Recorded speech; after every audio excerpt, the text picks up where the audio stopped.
and welcome to Social Studies. Today we are going to learn about this man right there. His name is Jackie Robinson, and he is the champion of equality. So today we are going to describe the life and contributions of Jackie Robinson, identify the main cause for which Jackie Robinson fought during his lifetime, and explain the word discrimination, explain the concept of civil rights, and explain that Jackie Robinson was a talented athlete, and identify that Jackie Robinson, he was the first African American to play Major League Baseball in the United States. We have some vocabulary words today. First one is challenge. You all have been challenged at least once in your lifetime, and it's to question whether something is right or wrong. To gamble is to take a chance. Hostility is a feeling or act of ill will or unfriendliness. Intimidate is to try to make someone do something by making him or her afraid. And then the last one was teammates, members of the same side working together for a common goal. So what have we already learned? We have learned about Susan B. Anthony, Eleanor Roosevelt, Mary McLeod Bethune. We even learned a little bit about President Lincoln. We learned about civil rights, which are those rights promised by a government to its citizens. We learned about discrimination, which is unfair treatment of a person or group based on their skin color, their race, or religion. We learned which woman was alive during President Abraham Lincoln when he was a president, and who fought to both abolish slavery and women's suffrage, or the right to vote, and that was Susan B. Anthony. So remember, Susan B. Anthony wanted to abolish slavery, and also she fought for women's suffrage, or the right to vote for women. We learned about Eleanor Roosevelt, who was married to Franklin Roosevelt and lived at the time of the Great Depression and fought for human rights. Which those human rights were like the right for food, to have food, a place to live, job, education. We learned about Mary McLeod Bethune, who helped African American girls basically go to school and help them get an education. We learned some of the reasons that African American men could not vote were that for them to vote, they had to be able to read and write, and some had not been taught to do those things. So Mary McLeod Bethune also did some night classes so the African American men could learn to read and write. And so that's how she helped them be able to vote. So today we are going to learn about Jackie Robinson, and he played for the Brooklyn Dodgers. So this man right there is Jackie Robinson. He did not march, protest, or campaign for civil rights. I want you to think about, can you tell from this picture what he did gain? He did gain more civil rights for people. So can you tell from this picture what he did to gain more civil rights for people? Think about it for a second.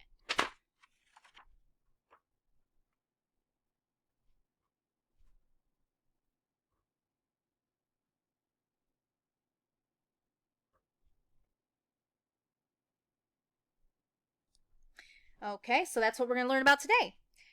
Today I want you to listen carefully to find out how Jackie Robinson fought for civil rights in sports. So baseball has been a popular sport for a long, long time. But did you know that there was a time when African American baseball players and white baseball players did not play together? This all changed when a man named Jackie Robinson showed the world what a great player he was. He also showed the world how much courage he had, too. Courage is bravery at the time of difficulty. This is the incredible story of Jackie Robinson. Jack Roosevelt, Jackie Robinson. So his name was Jack Roosevelt Jackie Robinson, was born in 1919 in Georgia. He was the youngest of 5 children. His parents were sharecroppers, people who worked the land for others for very little pay. Sorry, sharecroppers. Jackie's father left his family when Jackie was a baby. His mother, Mally Robinson, moved the family to California to be near relatives who could help her raise her children. The Robinsons lived in a very small house on Pepper Street. Mally worked many different jobs to support her family. Despite hardships, Jackie grew up in a close and loving family. From an early age, Jackie was a talented athlete. When he became a student at John Muir High School, his brothers Mac and Frank encouraged him to play sports. Jackie played football, basketball, baseball, and tennis, and he ran track too. He played shortstop and catcher on the baseball team, quarterback on the football team, and guard on the basketball team. In track and field, he won awards for the long jump. After high school, Jackie attended junior college. Again, he played basketball, football, baseball, and he ran on track. On the football team, he played quarterback and safety. He was a shortstop and lead-off hitter for the baseball team, and he broke school long jump records. That was all in college. Before long, the University of California in Los Angeles, also known as UCLA, offered Jackie an athletic scholarship. Do you guys remember what scholarship was? Remember, Mary McLeod Bethune also got a scholarship to go to school? So it's basically they are able to go to school for little or no money because they're rewarded money. Jackie was happy to accept. While at UCLA, Jackie proved himself to be a good student and an amazing athlete. As a UCLA student, he competed in 4 sports: baseball, basketball, football, and track. Jackie was selected for an All-American football team, which is a team of members from different schools who are the best players in the country. When Jackie left college, he began playing football for the Honolulu Bears, a Hawaiian semi-professional team. When the United States became involved in World War II, Jackie joined the United States Army. After 2 years, he was promoted to officer rank of second lieutenant. Growing up, Jackie had been aware of discrimination. When Jackie joined the Army, he realized that there was discrimination there too. Jackie felt the need to challenge these attitudes. So when you challenge something, you question whether something is right. When Jackie was in the Army, he refused an order to sit at the back of the military bus.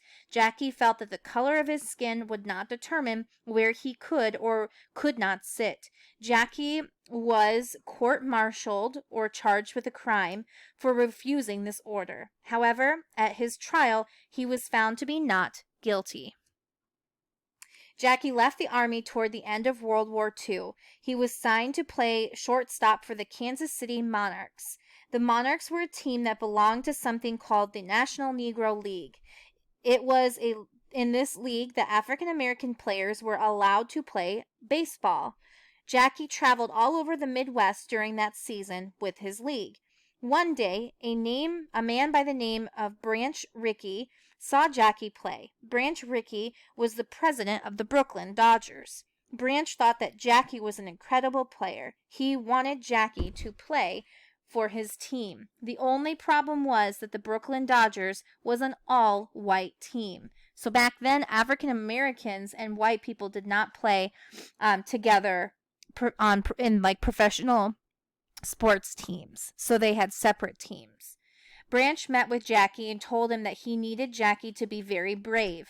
He wanted Jackie to become the first African American to play in the all-white Major League Baseball program. This was referred to as breaking the color barrier.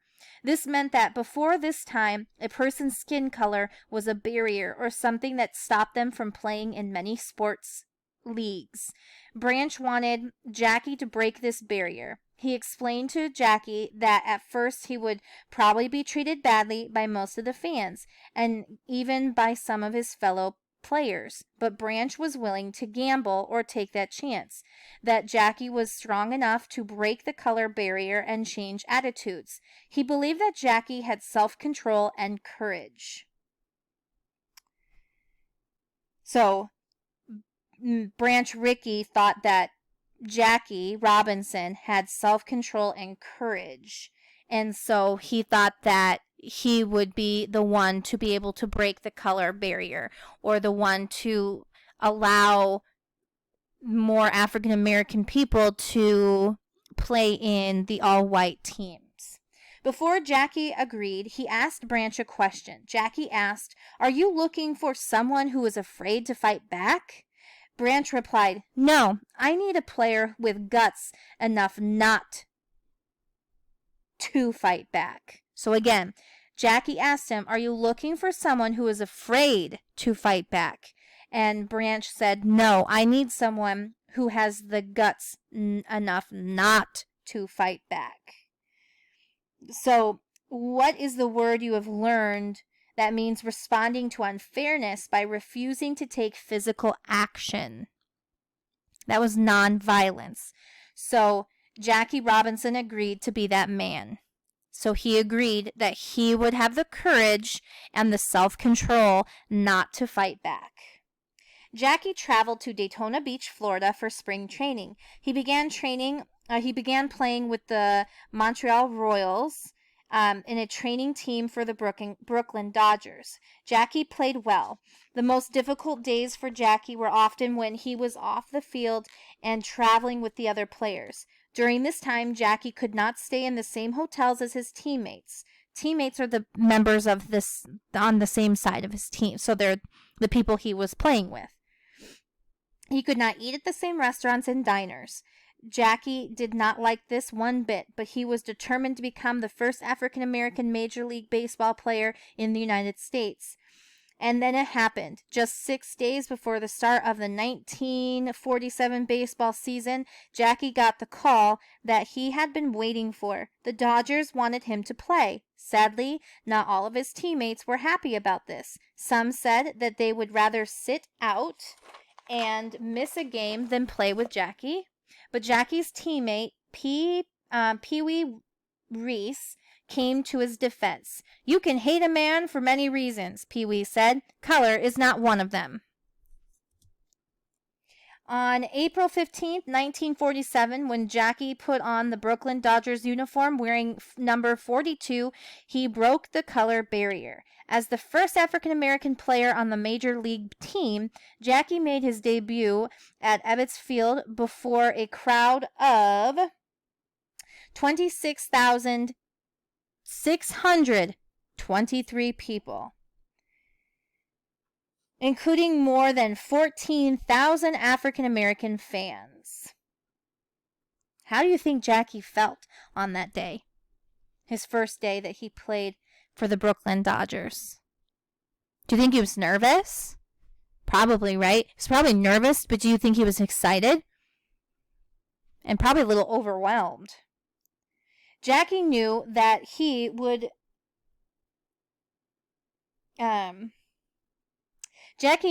have to be strong to concentrate on the game and nothing else. At first, there was a great deal of hostility, which is a feeling or an act of ill will or unfriendliness. People called him names, but Jackie just played baseball. Some of his teammates would not sit with him. No matter, game after game, Jackie focused on playing, even when pitchers threw balls and tried to hit him. In one game during his first year as a professional player, Jackie received a 7-inch gash or a big cut on his leg. It was a deliberate injury inflicted on him during a game between the Dodgers and the Philadelphia Phillies. It was an attempt to intimidate him, which means to make someone do something by making them afraid. Still, Jackie refused to quit. He simply said, "I am not concerned with your liking or disliking me.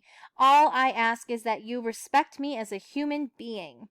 Do you think Jackie Robinson had courage? Who else did you hear about who refused to be intimidated into quitting? Remember yesterday with Mary McLeod Bethune? She said she refused to be bullied by people who were trying to intimidate her. Later in his baseball career, Jackie hit a home run, a triple, and a double, and a single in a single game. Whoops, I forgot to show you that picture.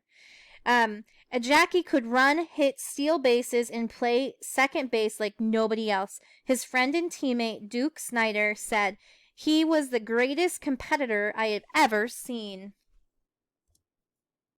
By the end of his first year in the major leagues, Jackie had played 151 games for the Dodgers, scored 125 runs and 175 hits, including 31 doubles, 5 triples, and 12 home runs. He was named Rookie of the Year, and in 1949, he was chosen as the most valuable player in the National League. Jackie had proven that the world of professional sports is far better than anyone can participate in it. So he proved that the world of professional sports is far better when everyone can participate in it. During Jackie's career, the Dodgers played in 6 World Series. Jackie played in every one. He could hit and he was fast. He averaged more than 110 runs per second from 1947 to 1953 and had a .311 career batting average. Jackie helped the Dodgers win 6 National League pennants and 1 World Series title. These impressive achievements made Jackie Robinson one of the best players to have ever played Major League Baseball. Jackie retired from baseball in 1957. Jackie said, "The way I figure it, I was even with baseball and I was even with baseball and baseball was even with me. The game had done much for me and I had done much for it." Jackie Robinson was the first African American inducted into the Baseball Hall of Fame. He received many other honors too. In 1997, Major League Baseball honored Jackie by retiring his number from all Major League Baseball teams. This is a very special honor, and it means that no other Major League player on any team can wear his number. And what was his number, do you remember? Every year since 2004, however, all Major League players wear Jackie's number 42 every April 15th to remember the important role that Jackie Robinson played in Major League Baseball. There you go. So, what was the name of college in California that offered Jackie a scholarship? Remember, that was UCLA? And how many different sports did he compete in? He competed in 4 different sports. He was in baseball, basketball, football, and track. Remember, he was in the Army, and he challenged attitudes about race by refusing to sit in the back of the military bus. And then there was a man by the name of Branch Rickey, and he wanted Jackie to become the first African American to play in an all-white Major League Baseball program.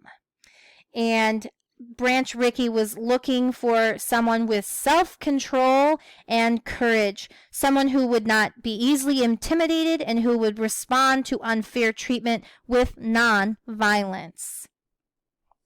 And then what cause was Jackie Robinson fighting for by signing on to play the Major League team? He was fighting for an African American's right to play baseball in an all-white league. Some players, remember, would not sit with him, and he was called names by the players and by the fans. So imagine that. Every time he would go up to bat or he would be on the field, there were a lot of people who were not saying very nice things, like yelling at him from up in the stands, his teammates. So imagine the courage that it took him to go out and be the best that he could be. Some players wanted to physically hurt him, and he was not allowed to stay in the same hotels with his teammates when they traveled. He wasn't allowed to sit with them at the restaurants or at the diners. remember the guy named Pee Wee Reese? He actually stood up for Jackie and against racial discrimination. So he said that race was not something to discriminate against. So that was about Jackie Robinson. You guys are going to have a Google form that looks like what you've been working on the last couple of days. So the first part of the Google form is going to have that multiple choice with all the different causes that the people were trying to fight for. And I'll show you those causes in just a second. So that's the first part. And then the second part is you're going to talk about the different events. So like first one was he won sports scholarship to college. You're also going to describe challenge. Maybe you have a example of one time that you were challenged. And then how was Jackie Robinson the sort of person Branch Rickey was looking for? And then these are the same things that we have been working on this entire time. I hope you guys enjoyed this lesson, and I will have another one for you tomorrow. Bye.